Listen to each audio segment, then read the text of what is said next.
I tried to lose weight after I'd had my twins, and it was a really interesting experience for me as a food, body and mindset coach, because I had done so much work on my relationship with food, my relationship with my body. I'd been dieting since the age of 11, and I got to such a good place, and like all the way through my pregnancy and even after my pregnancy, I was like in absolute awe of my body. The fact that it could grow not only one human but two humans all at once, like it blew my mind. I've never been so grateful for my body being able to do things. So I was in such a good place with like my gratitude for my body, and I'd never really experienced that before, which was really interesting. I was even giving myself a ton of permission to just kind of like eat a bit more sugar because I knew I was tired, I knew my emotions were high, like I was in a really great place. And then I decided I wanted to lose some weight, and I sat with this for a really long time. I was working with a coach at the time, and I was having a discussion with her, and I was like, I feel like and this is something I want to pursue more as like a challenge for myself to see what I can like push myself to achieve. And I was like, I don't feel like I'm doing it because I feel like I should be doing it. I don't feel like I'm doing it because like society tells me that's what you do when you had your baby, you lose your baby weight. It didn't feel like any of those thoughts were coming in. But it was so interesting what happened when I started to like actively try and reduce my food and increase my movement a little bit more. I literally just started to self-sabotage, and I ended up eating more than I was doing before, and I just couldn't be bothered moving anymore. And it's the first time in a very, very long time that I had actively tried to pursue any kind of weight loss. And it was so interesting how quickly those restrictive thoughts and feelings came back, all those food rules came back, and I very quickly was like, oh, hold up, I see what's happened here. Diet culture has got me again. I didn't realise it had happened at the time, but on reflection, I'm like, oh, yeah, I was doing it from a place of like feeling like I needed to change my body. And so I caught myself and I sat back and I was like, well, what do I actually want? I was like, okay, let's just focus on bringing back my habits that I had pre-baby, or pre-babies, should I say. I've got two of them. Let's focus on bringing back those habits, but thinking how I can adapt them in my new life. So the habits that I already knew made me feel really good. So I worked a lot on my emotional eating. So I was like, right, okay, well, I've got different emotions, or I'm dealing with different things right now. Like, how can I put some things in place to dial up on those, so I'm not relying on food to get me through my days as much? Like, what is going to help me when I'm feeling that bit more tired? Like, what are the new situations that are stressing me out? Let's learn about those. Let's learn what helps me in those situations. And that was coming from such a place of self-compassion that I started to feel better, I started to feel happier, I started to have more energy, which was really lovely. I do feel like my body felt ready. I had quite a traumatic birth, but I felt like my body felt ready for more movement. And actually, when I started to put that back in, I realised that it wasn't. So I was like, do you know what? My body's not ready for this yet. I took a step back and I thought, right, okay, what can I do? So I went and got a mummy MOT. I helped them, they helped me, should I say, to figure out where I was at with exercise, and that really helped me to meet myself where I was at and then slowly build on that, rather than trying to rush any recovery.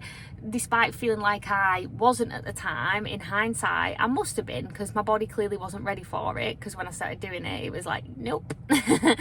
And then I also thought about the self-care side of things. So I've been really focusing on just simple things like making sure I showered every day, making sure I like brushed my teeth, got dressed every day. But I then started to think, well, how could I do a little bit more for myself? So like, could I put some time in there for myself where it's baby free time, where I can recharge myself up?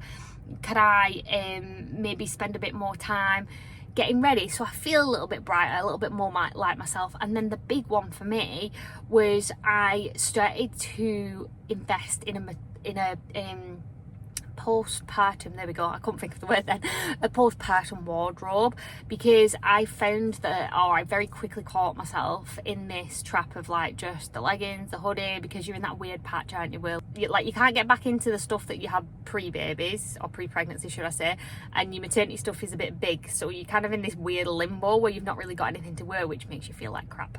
So I started to get myself a few key pieces that I knew, if my body did change, would flex with my body, so that I felt good right now, and that made such a huge difference to my mindset. And I think the ironic thing is, by just focusing on habits that made me feel really good on a day-to-day and allowed me to show up as the best version of myself, I did actually lose weight. Like, I've no idea how much, I've no idea.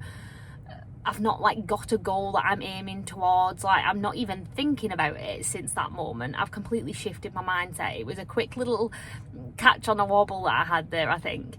And now I'm just focusing on building habits that serve me, that make me feel really good, that allow me to be this really great role model to Roxy and to Ezra, so that they grow up seeing a mum who's looking after herself, who's caring for herself, who's got that really great relationship with food and the body, and I can model that to them so they don't get caught in that same food and body shame cycle that I did. Like, I really feel like I have broken that generational cycle for those two, and that is a really nice feeling.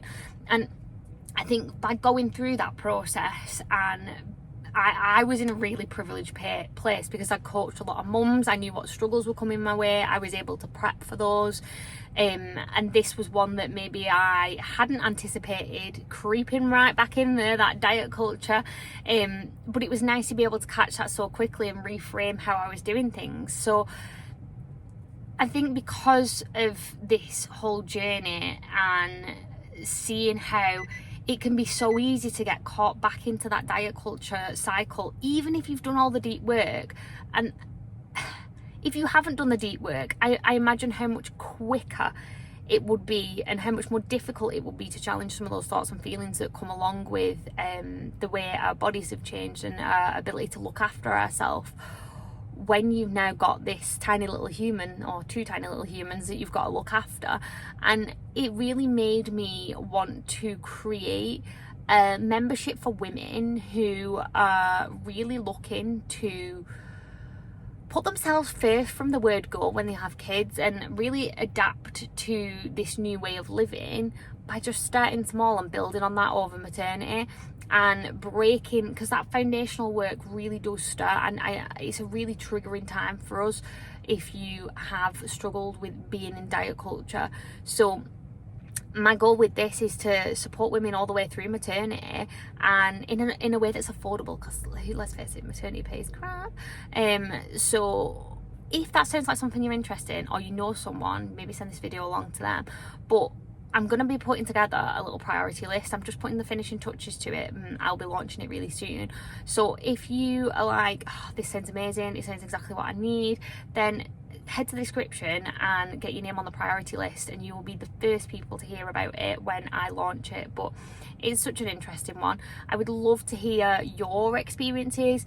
Very often I find that this is new mums that I'm talking about here, or like mums with little babies. It might be second babies, but I very often find that if the work isn't done straight away, those habits of really struggling to look after ourselves emotionally and struggling with the way that we feel about our new bodies and trying to get back to a past version of ourselves, like that, I've worked with mums that has gone on for like 10, 20 years afterwards, because they didn't do the work to start off with. And I think that's why I think that this is so important, because not only are we making our lives better quality from the word go with in this whole new world, but we're also doing the work to, like I said before, break that generational cycle for our kids, which I think is so important. And yeah, I'd love to hear your experiences of whether this resonates with you, maybe as a mom, and maybe you still see some of these things happening for you. And if you are a new mum, your experiences of diet culture creeping back in, share them in the comments below. I'd love to get a chat open about this. But thank you for being here. Don't forget to like, subscribe, make sure you don't miss out on any future videos. And if you do want to get on that priority list, go click it now.